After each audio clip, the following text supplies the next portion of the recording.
이 시간에 마태복음 마지막 말씀을 살펴보겠습니다. 지난 시간에는 그 예수님의 부활 사건을 살펴봤습니다. 이 시간에는 그 예수님의 부활 전과 후에 일어난 일들을 살펴보고 부활하신 예수께서 승천하시기 전에 제자들과 마지막으로 만나시는데 그때 명령하시고 약속하시는 말씀을 보겠습니다. 예수님은 예루살렘에서 보내는 마지막 일주일 중에 금요일 날 오후 3시에 돌아가셨습니다. 그날 저녁 6시부터 안식일이 시작되기 때문에 그 전에 장례를 서둘러야 했습니다.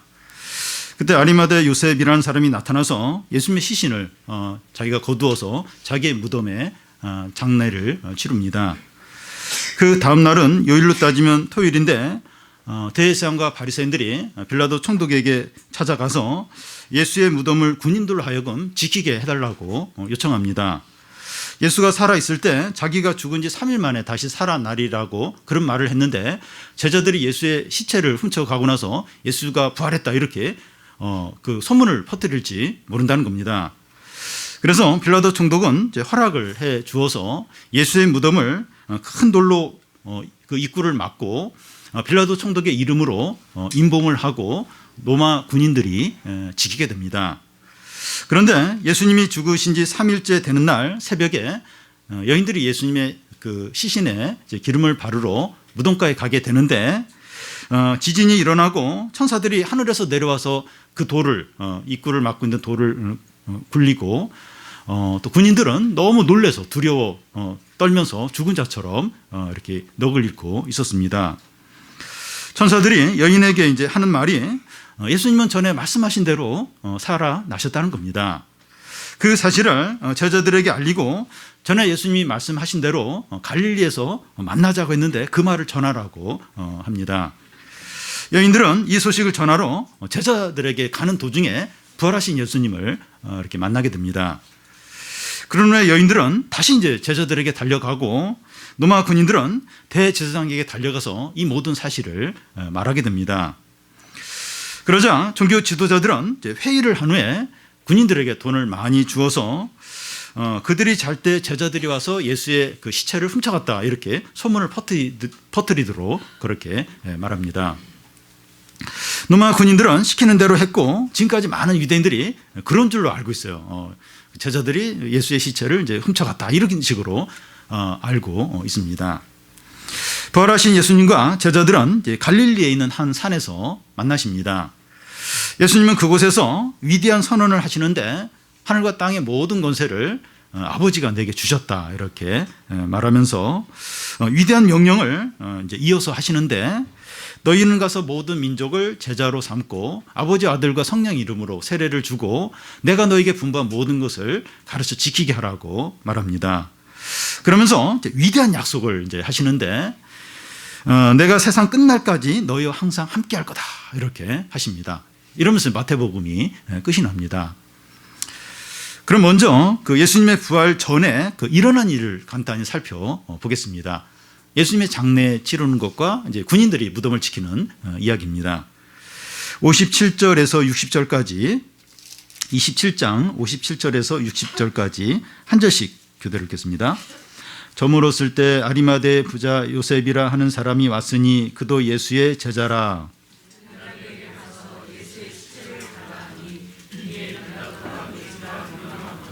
요셉이 시체를 가져다가 깨끗한 세마포로 싸서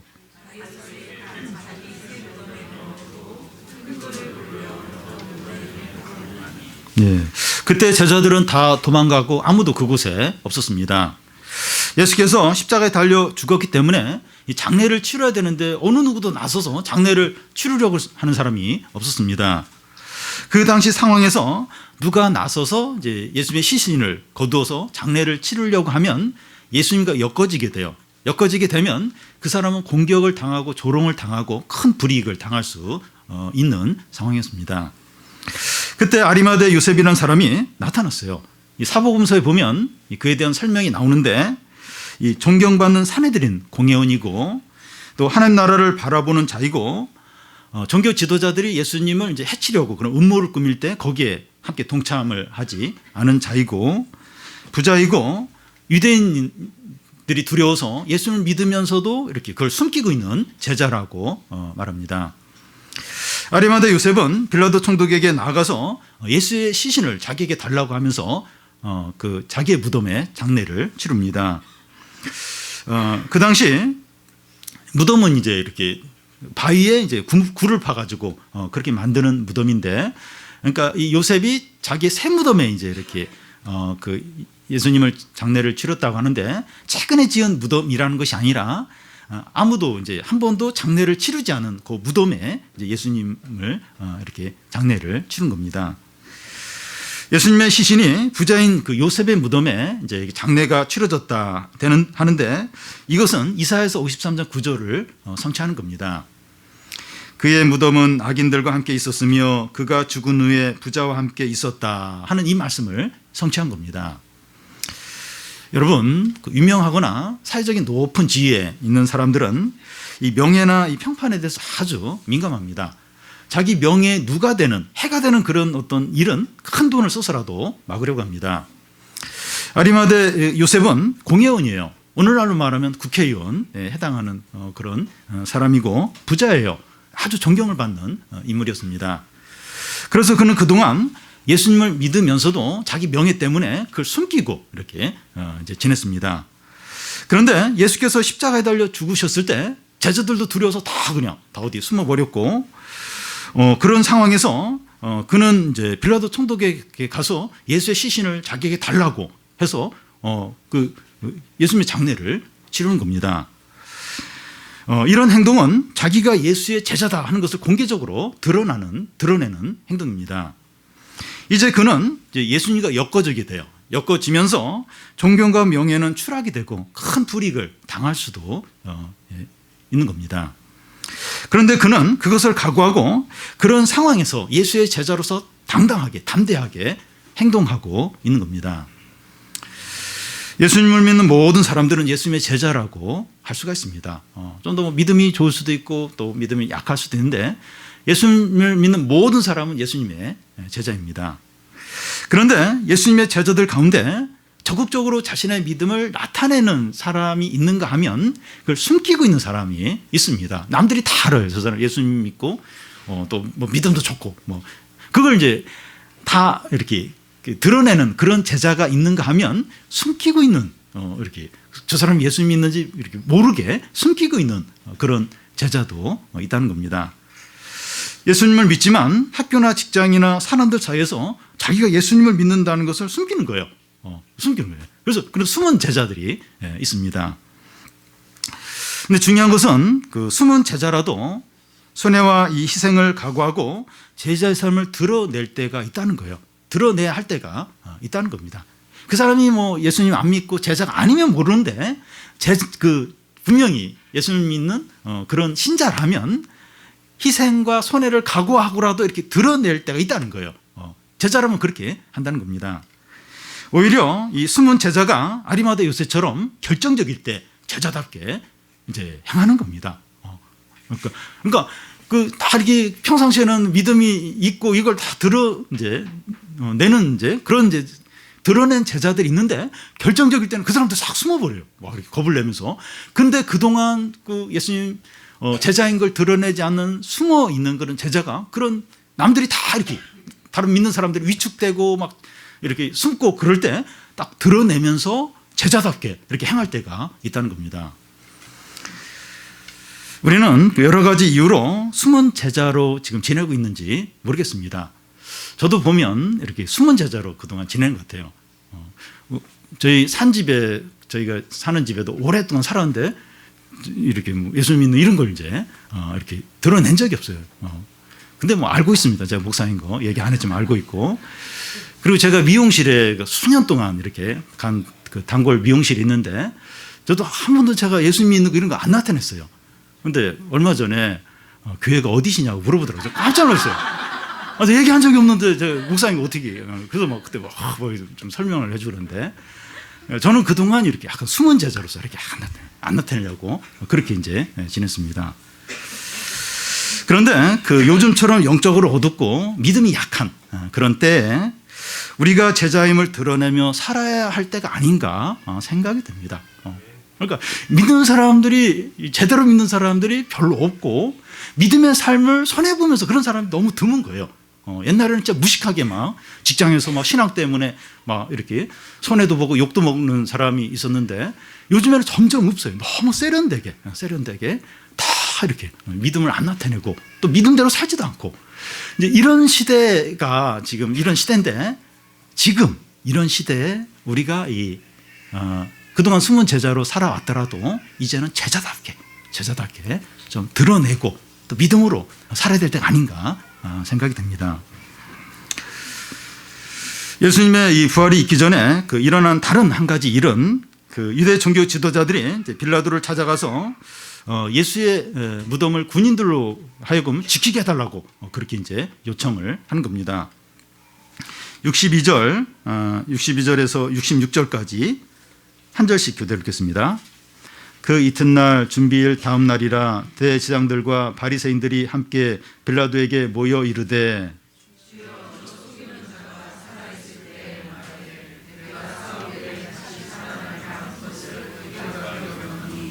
그러므로 명령하여 그 무덤을 사흘까지 굳게 지키게 하소서. 그의 제자들이 와서 시체를 도둑질하여 가고 백성에게 말하되 그가 죽은 자 가운데서 살아났다 하면 후의 속임이 전보다 더 클까 하나이다 하니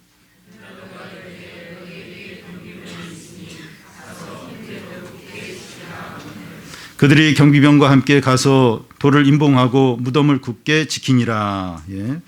예수님이 죽은 다음 날 대제사장과 바리새인들이 빌라도 총독을 찾아가서 로마 군인들을 보내서 예수의 무덤을 지키게 해달라고 요청합니다. 왜냐하면 예수가 살아있을 때 자기가 죽은 후에 다시 살아난다는 말을 했는데 제자들이 예수의 시체를 훔쳐가고 나서 예수가 부활했다 이런 소문을 터뜨릴까 싶다는 겁니다. 여기 보면 이제 제자들이 예수께서 죽으신 후에 다시 이제 살아나신다는 말씀을 기억을 못하고 있어요. 제자들은 그걸 기억을 못합니다. 그런데 유대 종교 지도자들은 부활할 것이라는 예수님의 이 말씀을 기억하고 있어요. 그리고 그걸 아주 중대하고 심각하게 여기고 있다는 겁니다. 이 성경에 보면 이런 경우를 종종 볼 수가 있어요. 귀신들은 예수님을 알아봐요. 하나님의 아들이시여 우리를 지옥의 무저갱에 보내려고 오셨나이까 이러면서 막 두려워 떠는데 정작 제자들은 예수님이 하나님의 아들인 건 알겠는데 확신을 못하고 잘 이렇게 혼란 가운데 있고 물론 나중에는 예수님이 하나님의 아들인 걸 확신하는데 정작 제자들은 잘 모르는 거예요. 하나님의 아들인지 뭐. 근데 귀신은 딱 알아보고 하나님의 아들이시여 하면서 인정을 합니다. 믿음이 없는 종교 지도자들은 주님의 말씀을 심각하게 여겨요. 아주 중요하고 심각하게 여기는데 정작 믿는 제자들은 소홀히 여겨요. 기억을 못해. 기억을. 예수님 다시 살아날 그 말씀 기억을 못하고 있습니다. 이 아이러니인데요. 신자인 가족이 이제 어려움 때문에 한숨을 쉬고 두려워할 때 믿지 않는 가족이 옆에서 보고 하나님 믿는 사람 왜 이렇게 두려워해? 기도하면 되잖아. 이제 그런 말을 합니다. 불신자들도 하나님의 능력과 기도의 능력을 알아요. 그걸 믿지는 않지만 이렇게 어려울 때는 기도하면 뭔가 되더라. 어떤 기도의 능력을 아는데 신자는 정작 모를 수 있다는 거예요. 신자는 기도를 안 하고 염려하고 걱정하고 막 불평하고 그럴 수 있다는 거예요. 작은 회사에서 이제 신입사원을 뽑는데 크리스찬인 거예요. 이 사장하고 임원이 걱정을 해요. 이 크리스찬이 예수쟁이가 오는데 어떤 영향을 줄까 하면서 막 뽑을까 말까 뽑고는 싶은데 예수쟁이라고 하고 뭐 걱정을 해요. 근데 이 신입사원은 딱 들어와서 뭐 그런 거 아무것도 모르는 거예요. 그리고 오히려 위축이 되고 내가 또 막 핍박받으면 어떻게 할까 이제 그런 생각을 하는 겁니다. 불신자들은 대단한 줄 알아요. 하나님 말씀, 기도 이게 대단하다. 그걸 믿지는 않아도 이게 뭔가 있다. 근데 신자는 정작 그걸 안 믿는 거예요. 실제로 하나님을 진짜 믿어야 될 때 안 믿고 기도할 때 기도 안 하고 그런다는 겁니다. 그리고 예수님의 부활을 막기 위해 이제 무덤을 큰 돌로 막고 빌라도의 이름으로 임봉을 하고 그리고 로마 군인들이 지켰습니다. 근데 하나님이 하늘에서 웃어요. 비웃습니다. 뭐 하는 거니? 비웃습니다. 그 다음날 새벽에 예수님 말씀하신 대로 다시 살아나셨고 천사가 나타나서 그 돌 입구를 막은 큰 돌을 굴려버리고 로마 군인들은 너무 두려워 떨면서 죽은 자처럼 넋을 잃고 있습니다. 큰 돌도 빌라도의 이름도 로마 군인들도 세상의 어떤 강력한 것도 예수님의 부활을 막지 못했습니다. 예수님의 부활은 이 부활의 이제 천년매이기 때문에 우리도 이제 두 번째, 세 번째 열매로 부활을 하게 됩니다. 우리의 부활도 못 막아요. 예수님의 부활을 세상 어떤 것도 못 막는다면 우리의 부활도 막지 못합니다. 부활의 신앙을 가진 사람은 아무도 막지 못해요. 이 죽음을 이기는 부활의 신앙 아무도 막지 못합니다. 이 부활의 신앙을 가진 사람 얼마나 강력한, 누가 이 부활의 신앙을 가진 사람을 이기고 막을 수 있느냐? 아무도 막지 못합니다. 이제 부활의 소식을 들은 여인들은 제자들에게 달려가고 로마 군인들은 대제사장에게 달려갑니다. 28장 그 11절부터 15절까지 한 절씩 교대를 읽겠습니다. 여자들이 갈 때 경비병 중 몇이 성에 들어가 모든 된 일을 대제사장들에게 알리니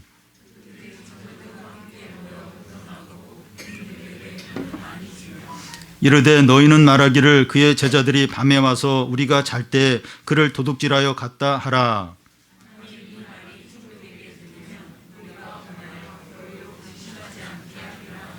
군인들이 돈을 받고 가르친 대로 하였으니 이 말이 오늘날까지 유대인들 가운데 두루 퍼지니라. 무덤을 지키던 군인들이 대제사장에게 가서 자기들이 본 것을 다 이야기를 합니다. 이것이 이제 부활의 이제 증언이죠. 그런데 이 그들의 이제 반응이 놀라운데 예수님의 부활의 소식을 듣고 나서 두려워하거나 회개하는 것이 아니라 그 대책회의를 해요. 장로들과 모여서 대책회의를 하고 군인들에게 돈을 많이 주어서 거짓말을 하게 합니다. 그들이 잘 때 제자들이 예수의 시체를 훔쳐 가서 뭐 부활했다 그런 거짓 소문을 이제 퍼뜨린다고 그렇게 이제 말하도록 그러니까 그 예수의 시체를 훔쳐가서 이제 마치 부활한 것처럼 그렇게 한다고 그렇게 이제 시킵니다.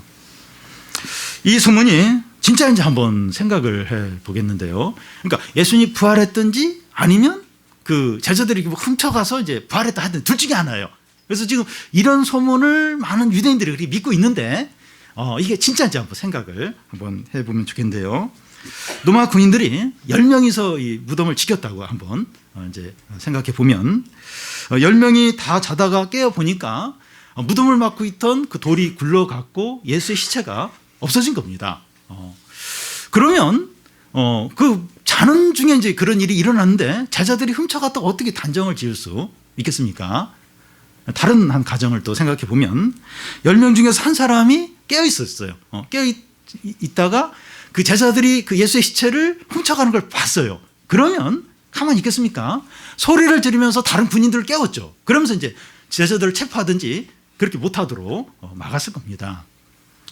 그리고 그 당시 그 노마법이 뭔가 하면 군인들이 그렇게 경비를 하다가 이런 일이 일어났을 때 군인들은 처형해요. 사도행전에도 보면 그 천사가 감옥에 갇힌 베드로를 빼내게 되는데 군인들은 몰라요. 그 다음날 바로 군인들이 다 처형을 당했습니다. 그래서 이런 일이 일어날 수가 없어요. 노마 군인들이 뭐 잠을 다 자거나 또 한 사람을 깼다가 그걸 봤는데 그냥 그걸 놔뒀거나 그런 일은 이제 불가능한 일입니다. 그래서 이 소문은 가짜 뉴스입니다. 근데 지금까지도 많은 유대인들이 이 가짜 뉴스를 진짜로 믿고 있어요. 그러니까 부활을 믿고 싶지 않으니까 그냥 그런 소문을 그냥 이렇게 믿어버리는 겁니다. 유대 종교 지도자들은 그 앞에 그 27장 63절에 보면 그 앞부분에 그 예수를 뭐라고 부르는가 하면 저 속이던 자 그렇게 말했고 또 64절 끝에 보면 이 부활의 소식을 속임이라고 말했습니다. 그런데 정작 그들 자신이 속이는 자예요. 그리고 속임을 이제 퍼뜨리고 있습니다. 여러분 부활을 부정하고 부활을 거짓이라고 주장하는 자들은 속이는 자들이고 그들이 하는 말은 속임을 이제 말하는 겁니다. 이 손바닥으로 태양을 가리는 것처럼 무모한 짓이죠. 무모한 짓입니다. 하나님과 그의 말씀을 부정하고 거짓이라고 말하는 자는 자기 자신이 속이는 자이고 그가 하는 말은 속임에 해당이 된다는 겁니다. 왜냐하면 하나님과 그의 말씀과 그의 행함은 진리예요. 참되고 영원하기 때문입니다. 저도 이런 걸 좀 이렇게 의심을 할 때가 있어요. 그러니까 뭔가 이렇게 내 어떤 이렇게 신앙생활하면서 좀 억울한 생각이 들고 어떤 제 욕구가 강하고 막 어떤 제 주장이 막 나올 때 하나님 말씀이 진리인가, 하나님 행하신 게 다 옳은가, 그걸 이렇게 의심하면서 고민을 할 때가 있어요. 그래서 계속 고민을 진짜 이게 뭐가 진리인가, 내 주장과 욕구를 포기를 해야 되느냐, 아니면 내 주장과 내 욕구를 주장을 해야 되느냐, 이런 고민을 막 할 때가 있어요. 근데 이렇게 시간이 지나고 계속 이제 고민을 해도 결국 결론은 뭔가 하면 내 어떤 생각이 옳은 게 아니라 하나님의 생각이 옳고, 내 어떤 주장이 옳은 게 아니라 하나님의 뜻이 옳다. 결국은 그렇게 결론을 내리게 됩니다. 그렇게 하고 이제 회개하고 이제 순종을 하게 되는데, 우리도 한번 그런 고민을 하면 좋겠어요. 그냥 이렇게 막 믿지 마시고 진짜 내 생각이 있고 하나님의 뜻이 있고 내 어떤 말이 있고 내 주장이 있고 하나님 말씀이 있는데 진짜 뭐가 진리냐, 뭐가 진짜 옳은가, 이 세상과 세상의 재미와 세상의 쾌락과 돈과 성공과 이게 진짜 참되고 영원한 건가, 아니면 하나님의 어떤 말씀과 하나님의 약속과 이게 진짜 참되고 이게 옳은 건가, 한번 진지하게 한번 고민을 하면 좋겠습니다. 그런데 하나님과 하나님의 말씀과 하나님의 행하신 그게 거짓이다. 아무리 생각이 거짓이다. 그렇게 하는 사람은 속이는 자라는 거예요.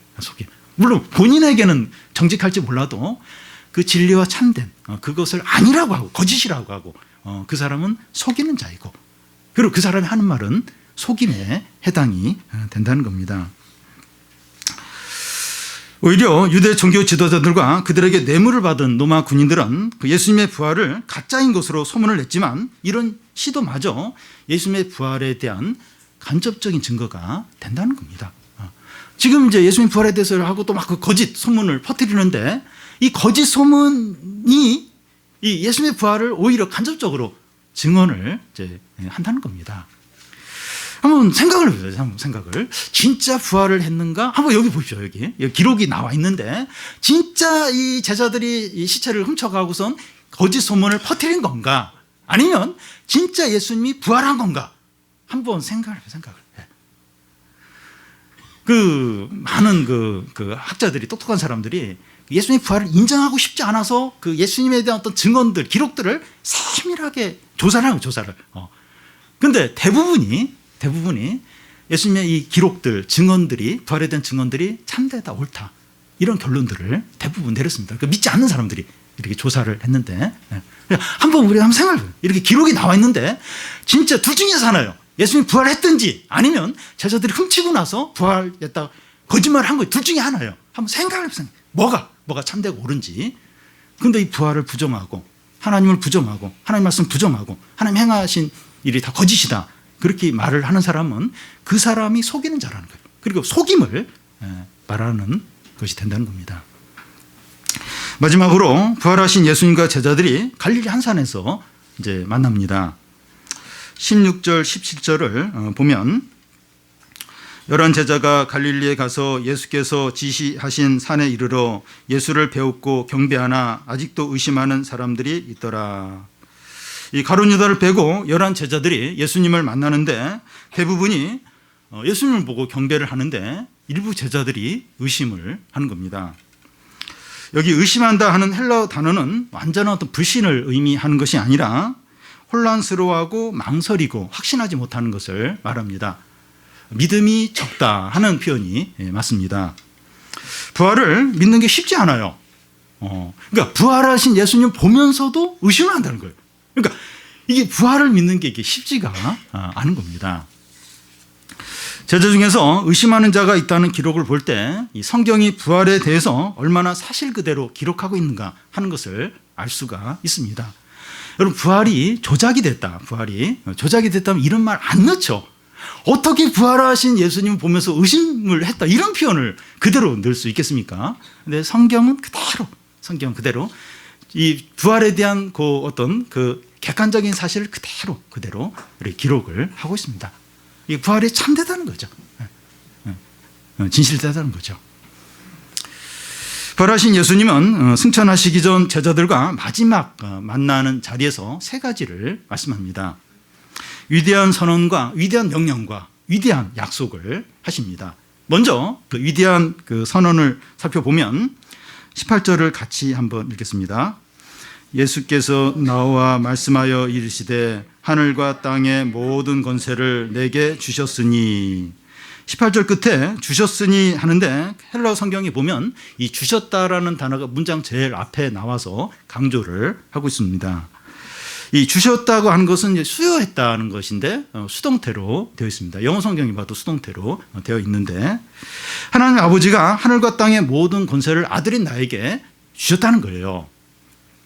그러면서 이 주셨다 이걸 강조를 합니다. 여러분, 예수님은 그 부활하시기 전에도 하나님의 아들의 권세를 가지고 병든 자도 고치고 또 막 파도가 칠 때 그것도 잔잔하게 하고 죽은 자도 살렸습니다. 그런데 제한적으로 행하셨어요. 그리고 어떤 기적을 행하신 후에 남들에게 얘기하지 마라 하면서 아주 소극적으로 하셨습니다. 그런데 예수께서 부활하신 후에는 완전히 달라졌습니다. 하나님 아버지가 하늘과 땅의 이 모든 권세를 예수께서 주셨는데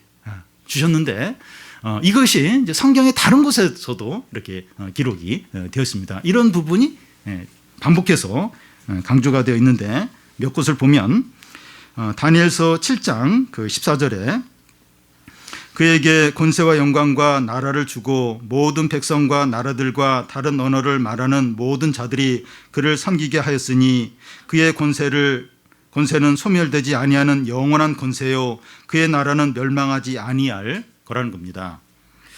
예수 그리스도에게 권세와 영광을 주고 또 모든 백성과 나라들이 예수님을 섬기게 하였고, 예수님의 권세는 영원한 권세라는 겁니다. 또 마태복음 26장 그 64절에 보면 예수님이 대제사장에게 신문 받으면서 하신 말씀입니다. 내가 너희에게 이르노니 이후에 인자가 권능의 우편에 앉아 있는 것과 하늘 구름을 타고 오는 것을 너희가 보리라.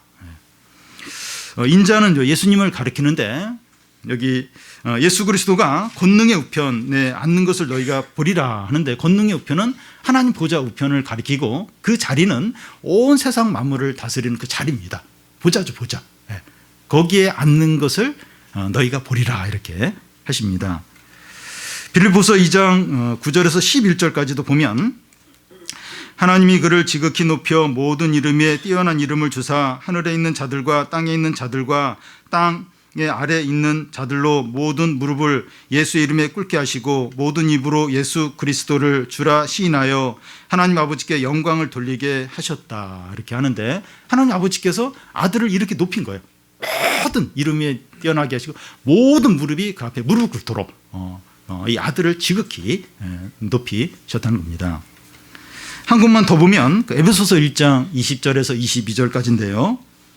그의 능력이 그리스도 안에서 역사하사 죽은 자들 가운데 다시 살리시고 하늘에서 자기 오른편에 앉히사 모든 통치와 권세와 능력과 주권과 이 세상뿐만 아니라 오는 세상에 일컫는 모든 이름 위에 뛰어나게 하시고 또 만물을 그의 발 아래 복종하게 하시고 그를 만물 위에 교회의 머리로 삼으셨다는 겁니다. 모든 통치와 주권과 능력을 그 아들에게 주시고 이 만물 모든 것, 온갖 것을 다 그 발 아래 두셨다는 겁니다.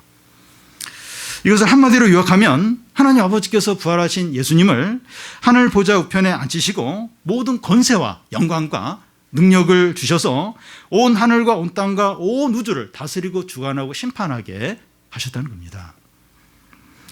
이 부활하신 예수님을 주님이라고 불러요. 물론 이제 부활하기 전에도 이제 주님이라고 부르긴 했지만 부활하신 후에 그 예수님을 이제 주님, 로드, 모든 것의 주님이십니다. 이렇게 부릅니다. 온 세상과 우리의 삶에 하나님의 주님의 뜻과 허락 없이는 아무 일도 일어나지 않는다는 겁니다. 주님의 허락 없이는 참사만 해도 땅에 떨어지지 않는다는 겁니다. 우리가 이제 기도할 때 예수 이름으로 기도합니다 이렇게 하는데 그 예수 이름, 그 예수님이 바로 이런 분이에요. 이렇게 크시고 광대하시고 영광스럽고 모든 권세를 가지신 분이라는 겁니다. 우리는 이 부활하신 예수님이 어떤 분인지 생각을 하고 제대로 알아야 됩니다. 우리 주님을 어떤 사람이나 어려움이나 우리 자신보다 작게 여기지 않아야 돼요. 근데 우리는 그럴 때가 너무나 많아요. 사람을 너무 두려워해요. 사람을. 예수님 믿는데도 사람을 너무 두려워하고 어떤 어려움이 너무 커서 그냥 그 어려움에 그냥 짓눌려 있고, 또 반대로 자기 자신을 너무 대단하게 여겨요. 하나님도 더 대단하게. 그러니까 이 부활하신 주님이 어떤 분인지 모르는 거죠. 모르기 때문에 이제 그렇게 하는 겁니다. 오늘날 크리스찬의 모든 문제의 근본 원인은 부활하신 주님이 어떤 분인지 모르기 때문에 믿지 않는 데 있습니다. 뭐 성도가 여러 가지로 막 두려워하고 낙심하고 침체하고 막 여러 가지 문제들이 많이 일어나는데, 그 근본 원인이 뭔가 하면 부활하신 주님이 어떤 분인지 모르는 거예요. 모릅니다. 모르니까 믿지도 않는 겁니다. 거기서 모든 성도들의 문제는 거기서 발생을 해요. 방금 아까 읽은 그 한 문장만 읽어보시죠. 모든 권세와 주권과 능력이 그에게 다 있습니다. 만물이 그의 발 아래 있습니다. 그 아들을 그 하나님 보좌 우편에 앉혀서 모든 걸 다스리게 하신다는 거예요. 그분의 뜻과 허락 없이는 아무 일도, 어떤 일도 일어나지 않는다는 거예요. 우리가 그것만 잠시 생각하고 묵상해도 염려와 두려움이 확 사라집니다. 심체에서 확 벗어나게 되죠. 그런데 이 부활하신 주님을 몰라요. 생각을 안 해요. 생각을 못 합니다. 어려움만, 어떤 사람, 그리고 내 문제, 그리고 내 자신, 그것만 너무 크게 봐요. 그 어려움이 그것인 주님 앞에서 얼마나 작은지, 먼지 하나보다 작은 그런 건데, 이 부활하신 주님 모르니까, 믿지 못하니까 염려와 두려움과 불평과 낙심과 침체와 거기에 이제 쌓일 때가 많은 겁니다. 우리에게 제일 필요한 게 뭔가 하면 이 부활하신 주님이 어떤 분인가, 얼마나 크신가, 얼마나 광대하신가, 얼마나 신실하신가, 얼마나 권세가 많으신가, 그걸 이제 아는 거예요. 알고 그걸 믿는 거죠. 이렇게 강대하고 위대하신 주 예수 그리스도께서 위대한 명령을 하십니다. 19절과 그 20절 앞까지를 우리 같이 한번 읽겠습니다. 그러므로 너희는 가서 모든 민족을 제자로 삼아 아버지와 아들과 성령의 이름으로 세례를 베풀고 내가 너희에게 분부한 모든 것을 가르쳐 지키게 하라. 예. 내가 이렇게 크고 모든 권세를 가졌기 때문에, 내가 이렇게 큰 이 하늘과 땅의 권세를 가졌기 때문에, 그러므로 19절이 그러므로 이제 시작이 되는데, 위대한 명령이 그러므로부터 시작이 되는데, 너희는 가서 모든 민족을 제자로 삼고 아버지와 아들과 성령의 이름으로 세례를 주고 내가 분부한 모든 것을 가르쳐 지키게 하라는 겁니다. 여러분, 우리가 이 세상 사람들에게 복음을 전해서 예수님의 제자로 삼는 것이 얼마나 어려운지 모릅니다. 힘들어요. 못합니다. 그러니까 우리가 이제 이 말씀을 잘 아는데 이게 안 와닿아요. 이게 얼마나 어려운 일인지. 지금 내 신앙도 지키기 어려운데 어떻게 가서 복음을 전하고 예수님 제자로 삼을까? 이게 굉장히 좀 그냥 이렇게 선교사나 사역자나 뭐 그런 사람들에게 해당되는 거지, 일반 우리 그 교인들에게는 해당이 안 된다, 이렇게 이제 생각을 해버립니다. 사람들이 복음을 싫어해요. 조롱하고 반대를 합니다. 여러분, 지금 잘 지내는 뭐 학교나 직장이나 친구에게서 이렇게 한번 복음을 전해보세요. 진지하게. 저 예수님 믿어야 되고, 그리고 예수 믿지 않으면 지옥에 가고, 그런 복음을 이야기하면 관계가 끝날 수 있어요. 그다음부터 딱 하고 뭐 이제 내 전화번호를 지워버릴 수도 있어요. 그러니까 싫어해요. 반대하고 조롱을 합니다. 이렇게 예수님 전하려고 하면 싫어해요. 복음을 싫어합니다. 그런데도 우리가 이런 일을 감당할 수 있는 이유는 예수님이 하나님과 땅의 모든 권세를 가지셨기 때문입니다. 여러분, 이게 불가능하고 할 수 없는 일을 하라고 하지 않으세요. 이게 가능해요. 가능한 이유가 뭐냐? 하늘과 땅의 모든 권세를 예수께서 가지고 계시기 때문에 이런 일이 가능하다는 겁니다. 그래서 그 19절 앞에 너희는 가서 하는데 이 복음을 전하러 가야 합니다. 찾아가야 돼요. 집으로 찾아가든지 직장으로 찾아가든지 청소년을 만나러 캠프에 가든지 선교하러 외국에 가야 합니다. 우리가 직접 가지 못하면 다른 사람들이 가도록 물질적으로 후원하고 기도를 해야 됩니다. 오늘까지 우리가 이제 선교사님들에게 이제 뭐 선물 카드 이제 보내자고 했는데 뭐 선물 아니면 카드라도 이렇게 카드라도 이제 우리가 가야 되는데 이분들이 대신 갔으니까 이렇게 지원하고 격려하고 후원을 해야 되죠. 꼭 뭐 가진 않더라도 이렇게 전화하고 문자하고 이런 것도 돼요. 이렇게 전화로 이제 이렇게 좀 또 이렇게 권면하고 복음을 전할 수도 있고 뭐 문자를 보낼 수도 있고, 그러니까 어떤 형태든지 가야 된다는 거예요. 자기가 직접 가든지 누구를 보내든지 아니면 전화를 하든지 문자를 보내든지 뭐 다른 걸 보내든지 어쨌든 찾아가야 한다는 겁니다. 우리가 가서 해야 할 일이 세 가지인데, 모든 민족을 제자로 삼고 아버지 아들과 성령의 이름으로 세례를 주고 주님의 말씀을 가르쳐서 지키게 하는 겁니다. 이 세 가지는 한 가지라고 말할 수 있는데 제자 삼는 거라고 볼 수 있습니다. 제자 삼는 것 안에 이제 세례를 주는 것과 또 말씀을 가르쳐 지키게 하는 게 들어 있습니다. 먼저 제자 삼는 것을 이제 생각을 해보면, 여기 보면 모든 민족을 제자로 삼고 이렇게 합니다. 여기서 이제 민족은 그 헬라 원어에 보면 이제 이방인으로 되어 있는데 모든 이방인을 제자로 삼으라는 겁니다. 근데 마태복음 10장 5절 6절에 보면 예수께서 12 제자를 이제 전도 여행을 보내면서 이방인에게 가지 말고 이스라엘의 이른 양에게 가라고 하셨습니다. 그런데 예수께서 이제 부활하신 후에는 모든 민족에게 가라고 하십니다. 어떻게 된 겁니까? 주님은 처음부터 모든 민족을 구원하길 원하시는데 구원의 순서가 있고 때가 있다는 겁니다. 구원은 이스라엘에서부터 시작이 돼요. 그리고 모든 민족이 구원을 받을 때는 예수께서 죽으시고 부활하시고 승천하신 후부터 이제 모든 민족이 구원을 이제 받게 됩니다. 그러니까 예수님은 승천하시고 나서 제자들을 통해서 이제 믿는 자들을 통해서 이제 모든 민족이 이제 이렇게 복음을 듣고 구원을 받게 되는 거죠. 그러니까 시작은 유대인, 이스라엘 백성에서부터 이 구원이 이제 시작이 이제 되는 겁니다. 그래서 우리가 사는 지금은 모든 민족을 제자를 삼을 때인 겁니다. 지금 오늘날 지금은 모든 민족이 이제 이게 구원을 받을 그런 때입니다. 우리 교회에서 후원하는 이제 선교사님들이 뭐 수단과 영국과 또 캐나다와 중국에서 사역을 하시는데 왜 외국에까지 가서 선교를 해야 되는가? 왜 위험하게? 왜 또 이렇게 물질 돈도 많이 드는데 왜 외국에까지 왜 가서 선교를 해야 되나?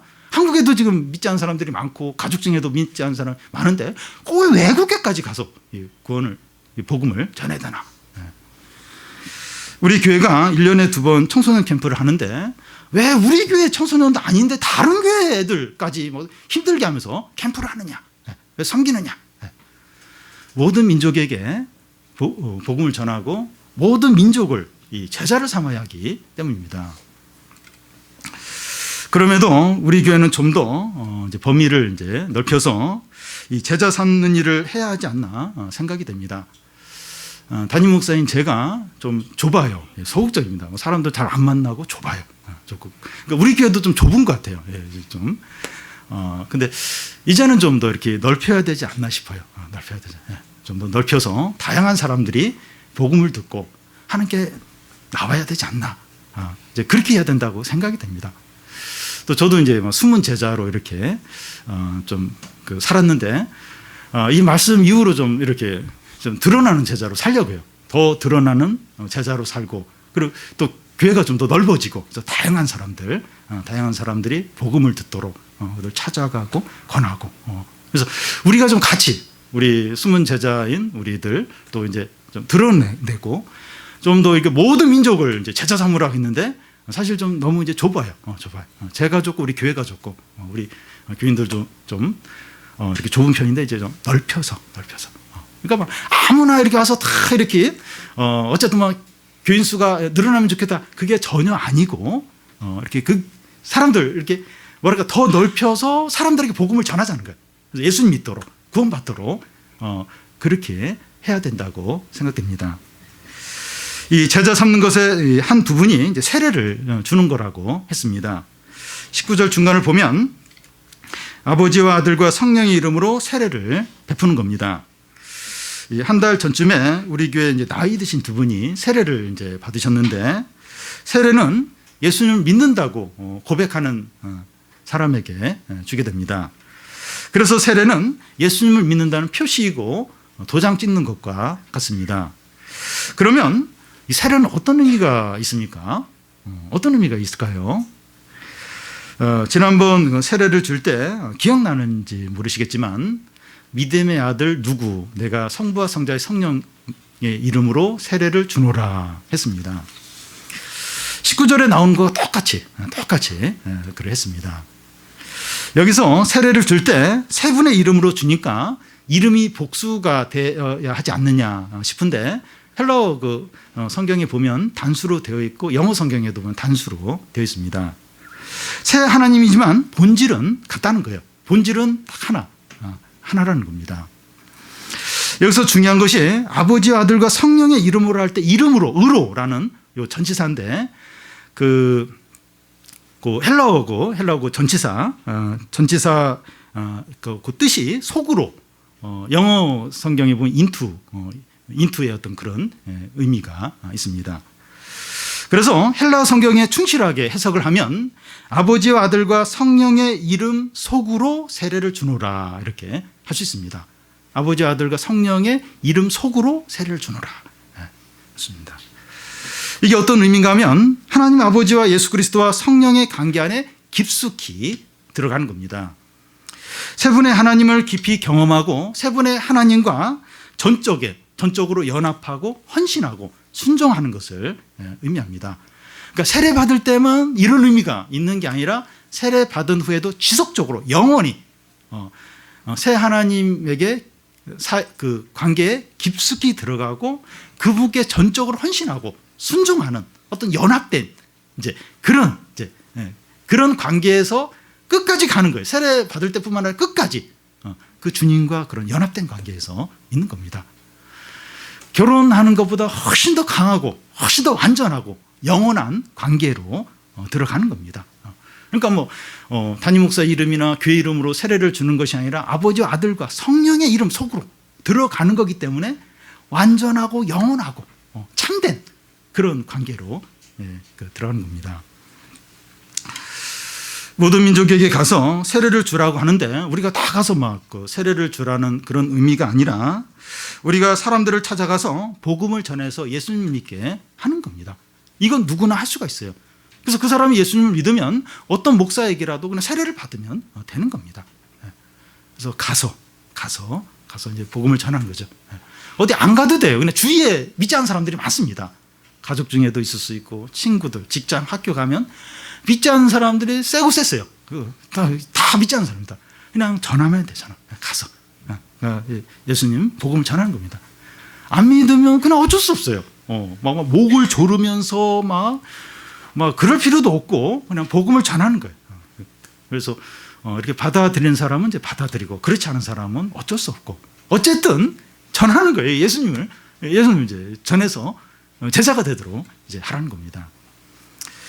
제자 삼는 것의 다른 한 부분은 주의 말씀을 가르쳐 지키게 하는 겁니다. 20절 그 앞부분인데, 내가 너희에게 분부한 모든 것을 가르쳐 지키게 하라는 겁니다. 예수님이 살아 계셨을 때 병을 고치고 귀신 쫓는 그런 일을 하셨지만 무엇보다도 가르치는 일을 열심히 했습니다. 예수님은 부활하신 후에 제자들에게도 가르칠 것을 강조하셨습니다. 중세 카톨릭 교회가 타락한 이유가 이 가르치는 일을 이제 소홀히 하면서 미사나 어떤 이렇게 의식들, 또 성인 숭배, 또 성모 마리아 숭배, 이런 걸 강조했기 때문에 이 중세 이 카톨릭 교회가 타락을 하게 된 겁니다. 종교개혁이 뭔가 하면 말씀을 가르치는 걸 회복하는 거예요. 그래서 라틴어로 성경이 되었기 때문에 사람들이 성경을 못 읽어요. 독일어로, 영어로 번역을 해서 성경을 읽고 말씀이 이렇게 제대로 설교되도록 가르쳐지도록, 그게 이제 종교개혁이죠. 말씀을 가르쳐야 사람들이 예수님을 믿고 세례를 받습니다. 세례받기 전에도 말씀의 가르침을 받아야 하지만 세례받은 후에도 계속해서 이 말씀의 가르침을 받아야 됩니다. 그러니까 말씀을 들어야 믿을 수 있죠. 그래서 세례를 받죠. 세례를 받은 이후에도 이미 나는 세례를 받고 하나님의 자녀가 되었으니까 됐어 이제. 그래서 충분하고 이제 내가 할 거 해야 되고 못한 일을 해야 되고 그러면서 그렇게 그렇게 욕심으로 살면 안 되고 세례를 받은 사람도 계속해서 말씀의 가르침을 받아야 됩니다. 여기 보면 내가 너에게 분부한 모든 것을 가르치라고 했는데 성경의 모든 말씀을 가르쳐야 됩니다. 이 강해 설교라는 게 있는데 이 강해 설교가 뭔가 하면 성경의 모든 부분을 빼놓지 않고 설교를 이제 하는 겁니다. 이제 우리 교회가 이제 그렇게 하고 있는데 이게 때로는 뭐 지루하고 좀 어렵게 이제 느껴질 수도 있는데 이렇게 성경을 빼놓지 않고 전체를 이렇게 설교를 하고 그걸 들을 때 교회와 개인이 신앙이 견고해져요. 또 이렇게 온전해지고 풍성해집니다. 그래서 어떤 때는 그냥 건너뛰고 싶은 말이 있어요. 근데 이제 쭉 이제 다 이제 힘들지만 그렇게 할 때 신앙이 온전해지는 거예요. 그리고 교회가 더 견고해지고 풍성해집니다. 여기 20절 중간에 보면 이 가르쳐 지키게 하라고 하는데 이 가르치는 것이 중요하지만 그것이 전부가 아니라 지키도록 해야 한다는 겁니다. 요한계시록 1장에서도 이 연의 말씀을 읽는 자와 듣는 자와 지키는 자가 복되다고 그렇게 말하고 또 예수님도 요한복음 13장에서 이것을 알고 행하면 복이 있다고 하십니다. 그러니까 이렇게 읽고 듣고 그것만 그게 전부가 아니라 지켜야 되는 거예요. 지켜야 복이 있고 축복이 있다는 겁니다. 모든 민족을 제자로 삼으라고 하셨는데 주님의 제자는 말씀의 가르침을 잘 받는 사람을 말하는 것이 아니라 가르침을 지키는 자라는 겁니다. 예수님의 혼인잔치 비유에 보면 그 손님들이 잔치집에 가득한데 어떤 한 사람이 예복을 입고 있지 않은 겁니다. 주인이 와서 왜 당신은 예복을 안 입었냐고 하니까 유구무원입니다. 주인은 그를 바깥 어운데 쫓아내서 일을 갈게 하라고 이제 말합니다. 교회 안에 많은 사람들이 북적일 수 있는데 주님의 제자들이냐 하는 겁니다. 주님의 제자는 가르침을 받는 사람을 말하는 것이 아니라 지키는 사람을 가르칩니다. 한 20, 30년 전에 제자입니까 하는 책이 아주 베스트셀러 있는데 우리는 제자입니까? 우리는 말씀을 지키는 제자입니까? 말씀을 많이 듣고 읽고 하는 것도 중요하지만 말씀을 지키는 제자들이 주님의 제자들이 맞습니까? 우리 자신이 먼저 말씀을 지킴으로 주님의 제자가 돼야 됩니다. 우리 자신이 말씀은 어떤 면에서 많이 들었어요. 읽었어요. 그 말씀을 지키는 제자가, 주님의 제자가 먼저 돼야 됩니다. 그런 후에 모든 사람에게 복음을 전하고 가르쳐서 그들도 그 말씀을 지키는 제자가 되도록 이제 하는 겁니다. 성도 여러분, 이 모든 사람을 제자 삼는 것이 우리를 향한 주님의 위대한 명령입니다. 우리가 예수를 믿고 하나님의 자녀이고 그의 제자라면 그의 지상명령에 순종을 해야 합니다. 하나님이 우리를 바로 천국에 데려가지 않고 이 땅에 사시는 이유가 여기에 있습니다. 지금 힘들어요. 다 어려워요. 그런데 왜 주님이 나를 데려가지 않으실까? 그냥 빨리 모든 거 모든 짐 다 내려놓고 좀 빨리 주님께 가고 싶은데 그런데 왜 이 땅에 이렇게 살도록 하실까? 이 이유 때문에요.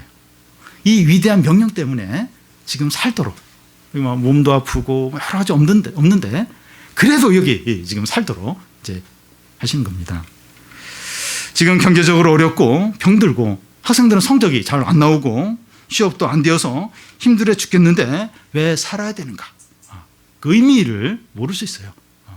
근데 이 위대한 명령 때문에 돈도 없고 또 몸도 아프고 성적도 잘 안 나오고 또 여러 가지 힘든데 이 위대한 명령 때문에 이제 우리가 이제 살아가야 하는 겁니다. 어려움이든지 좋은 일이든지 다 지나가지만 이 명령은 여전히 우리에게 있습니다.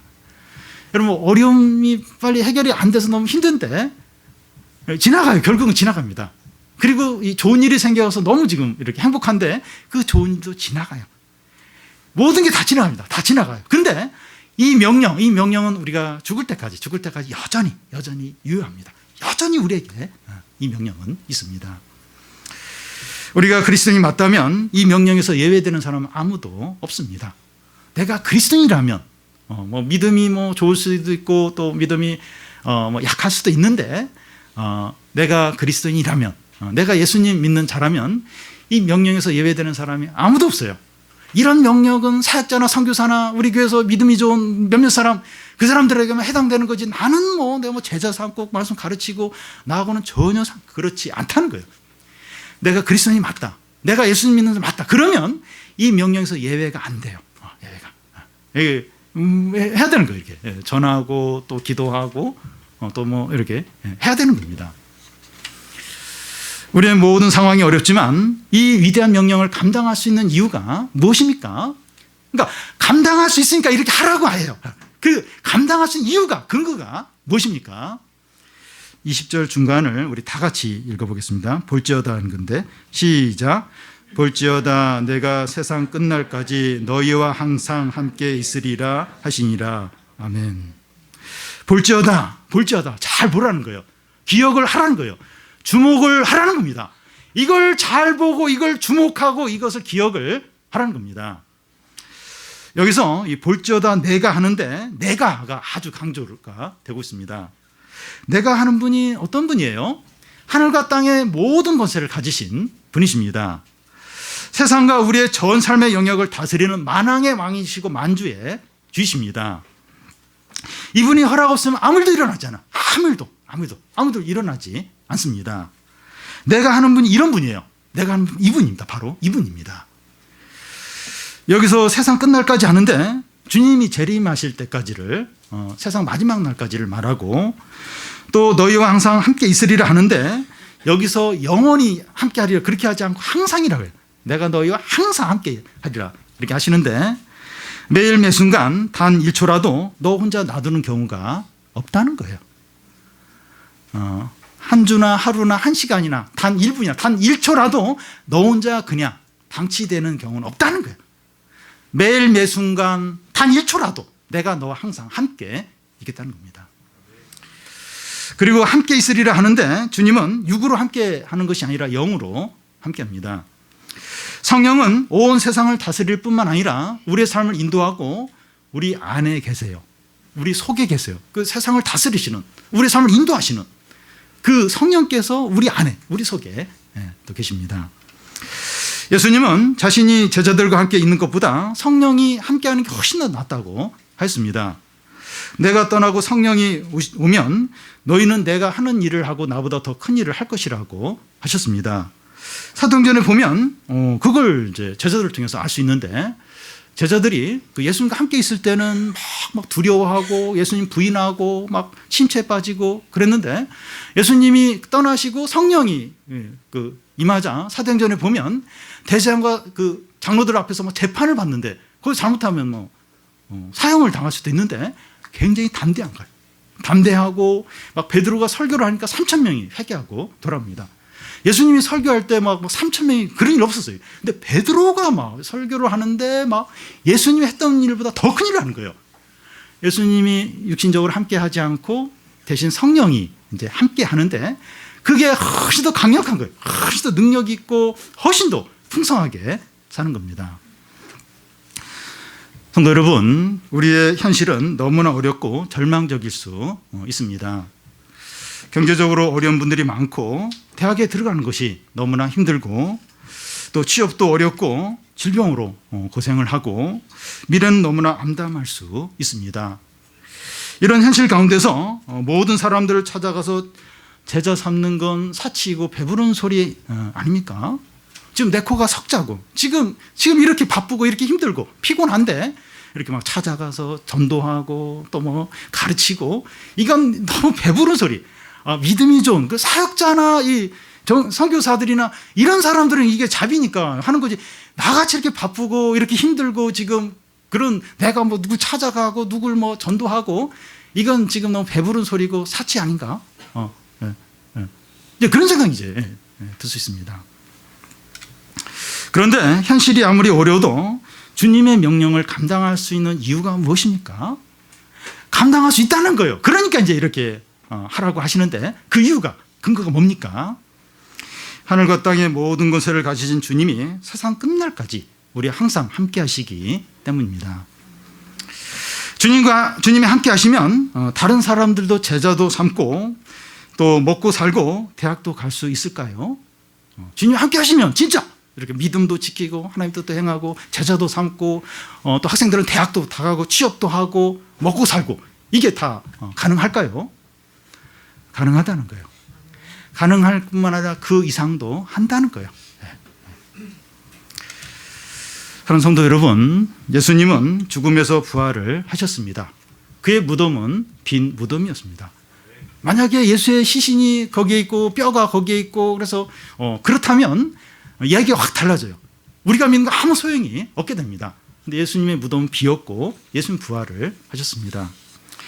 부활하신 예수님이 2000년 전 제자들과 이 시간 주님의 제자인 우리들에게 위대한 선언과 위대한 명령과 위대한 약속을 하고 계십니다. 눈앞의 어려움과 우리의 부족함으로 약한 마음 먹지 마시고 낙심하지 마시고 두려워하지 마시기 바랍니다. 하늘과 땅의 모든 권세와 능력을 가진 주님께서 단 1초라도 우리를 혼자 내버려 두는 경우가 없다는 거예요. 항상 우리 화장실 가거나 또 어디 가거나 그런 순간에도 항상 그 하나님이 그 주님이 우리와 함께 하신다는 겁니다. 충분하고 넘치고 부족할 것이 없어요.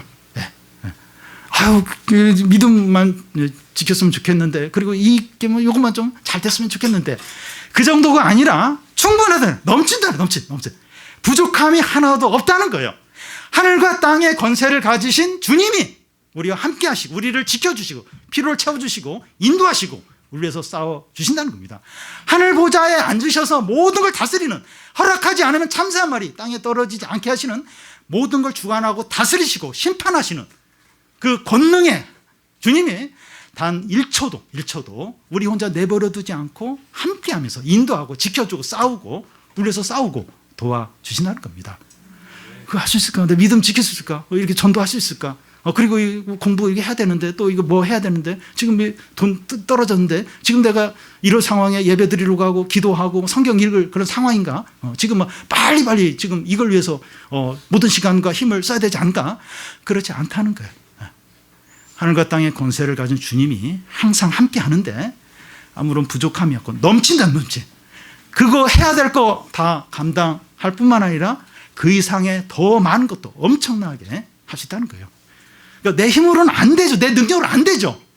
네, 그분이 함께 하는 거예요. 함께. 끝까지 하는 거예요.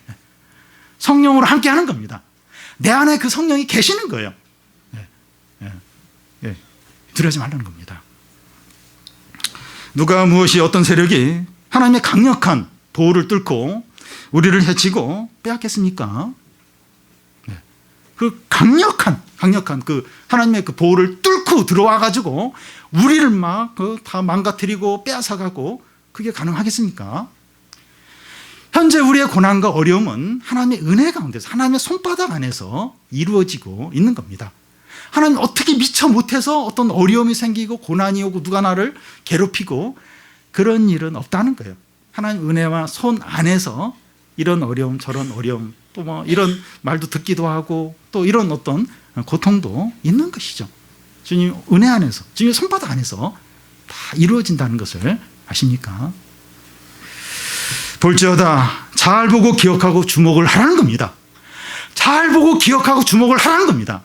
어려움과 어떤 사람과 우리의 문제를 주목하고 바라보는 것이 아니라 하늘과 땅의 권세를 가진 주님이 우리 함께 하는데 그 주님을 바라보고 주목하고 기억을 하라는 겁니다. 왜 어려움만 바라보고 왜 사람만 바라보고 우리 어려움만 왜 바라보느냐 하는 거예요. 너무 두렵죠. 너무 낙심이 되죠. 침체가 되지 않을 수 없습니다. 그런데 볼지어다 내가 세상 끝날까지 너희와 항상 함께 하리라. 나를 보라는 거예요. 나를 주목하고 나를 기억하고 나를 의지하라는 겁니다. 죽음에서 부활하시고 하늘에 하나님의 보좌 우편에 앉아 온 세상을 다스리는 주님의 위대한 선언과 위대한 약속을 우리 마음에 항상 품는 거예요. 항상 위대한 그 선언, 위대한 약속 항상 마음에 품음으로 이 세상 가운데서 이 위대한 명령대로 사는 우리 주님의 제자들이 다 되시기를 바랍니다.